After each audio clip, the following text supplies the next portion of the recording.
Hello everyone, welcome to my channel. In this series, we will talk about how to make planning and project scheduling from the start of the project to project close, using project management best practices techniques. Here are the first 10 steps to start building your project schedule. As you all know, each project is unique. This means that you should be ready to tailor your approach to fit with your organization, stakeholders, project type, scope, and criticality. Now read all project documents. Start with project charter, project statement, and project scope of work. Look for requested project design specifications and general requirements. Look into drawings, as lot of requirements might be mentioned only in drawings and you may not find them in specs. After reading the project documents, start to recognize project deliverables. What are the intended outcome of this project? Make a list of them. And what are the exclusions, constraints, and project assumptions? Here, try to understand the owner and project management point of view about how is this project going to be done. Try to understand schedule format and expectations. Is it going to be time phase, area, or group of deliverables oriented, as this will help you to put in mind how you are going to build this schedule. Now, after you feel that you know the project on paper, look for the project stakeholders. Make a list of them, then communicate with them to make sure that you all share the same vision and expectations of the scope and outcome of this project. Now you feel that you know the project on paper and fully understand the scope and project's outcome. It's time to start to talk to the project management team and contractors about the project execution plan process, which depends very much on the model and role of your organization and your project management team. There are too many models. Are you on the owner's side or the contractors or subcontractor? With either one of them, your role is to make a good schedule, so you should fully understand how this project is going to be executed, the priorities, intended potential suppliers, and the plan sequence. Then talk to the potential suppliers to understand intended procurement plan, time frames. Are the procured materials or services supplied domestically or internationally, as time impact your schedule very much, and you should be aware of supply chain and potential risks impact.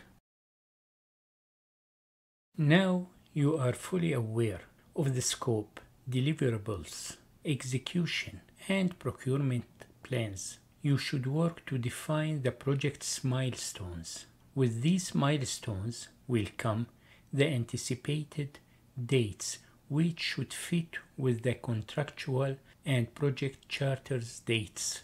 Those milestones, you will use them later in putting overall project's time frame, but you should also work to define anticipated constraints, which their sources might vary very much, like contractual, weather, environment, availability, etc.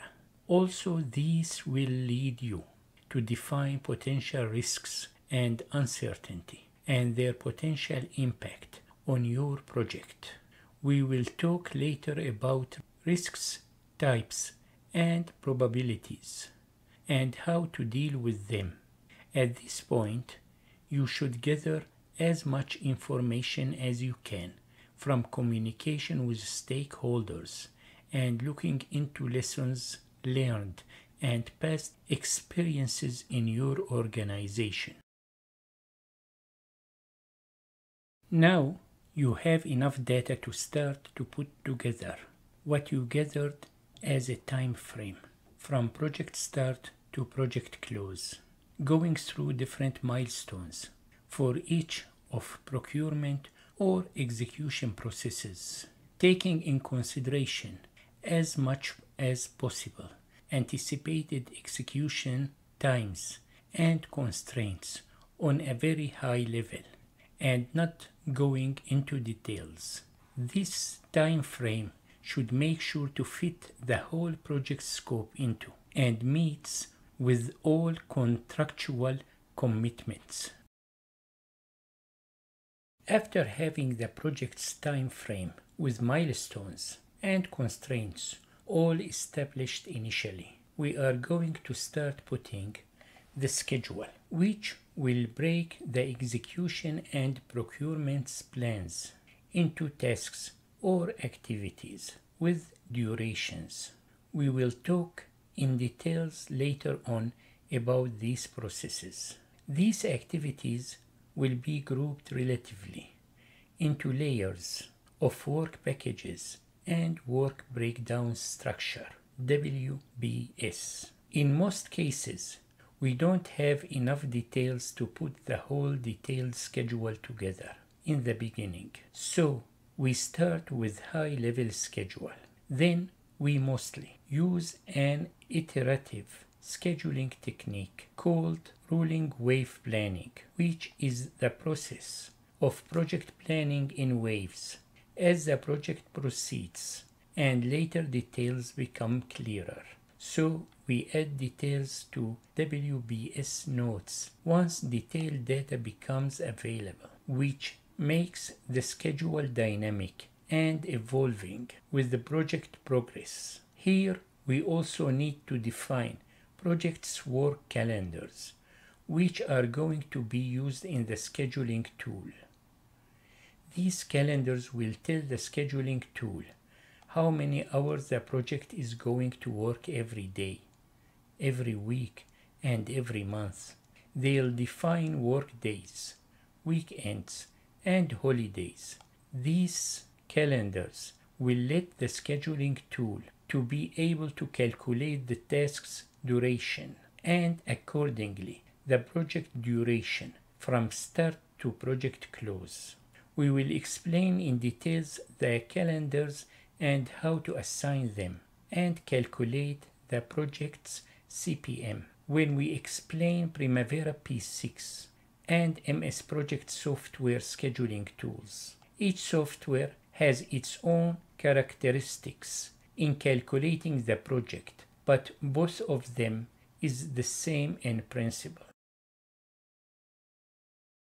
Now it's time to put initial high-level schedule plan using one of the scheduling tools like Primavera P6 or MS Project. There are too many different software available for use in the market, but through this course we are going to explain both the Primavera P6 and MS Project. Each one of them has its own pros and cons. Remember that choosing the scheduling tool depends very much on your needs, the project complexity, and the details wanted of the schedule to reach. After you put together the initial schedule, discuss its feasibility with your project management team and stakeholders. Make sure that this high-level schedule contains all project scope, meets milestones, and takes in consideration project constraints and risks impact. Always remember that a good practice in project scheduling depends very much on good communications with all stakeholders, internal within your organization and external, all parties that has an interest in the project and can either affect or be affected by the project. So your role is to understand their visions for the project and make sure that they are aligned with project scope and contractual commitments. Also make sure to take notes of anticipated constraints and risks and make sure that they are well considered in your schedule. Thank you for watching this video. If you liked it, please hit like and subscribe to my channel, as more contents will be added to this series. If you have any suggestions or questions, please leave them in the comments section below, and I promise to respond. Thanks again for watching. Until next time.